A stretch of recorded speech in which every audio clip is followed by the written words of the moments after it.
নমস্কার সবাইকে। কলকে ফুলের বীজ দিয়ে তৈরি করব সুন্দর একটা ইয়াররিং। আগে কখনো দেখেছো কি আমি জানি না, আশা করি এই ডিজাইনটা তোমাদের কাছে খুব ভালো লাগবে। কিভাবে তৈরি করি তা তোমাদের সাথে শেয়ার করি, চলো। তার নষ্ট স্বভাব জানি রে, সে মিছা কথা কয়, নতুন করে বিশ্বাস করতে আমার লাগে ভয়। তার ঠোঁটে মধু জানি রে, সে ঘর ভাঙা পাখি।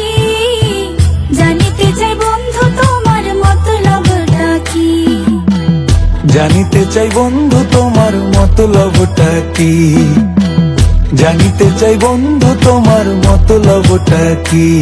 আরে তুই বিয়োগী বিরোহিনী মিছা মায়া দিয়া, সুখ আকাশে ডানা মেলিস মাটিতে ফেলাইয়া, মোরে মাটিতে ফেলাইয়া।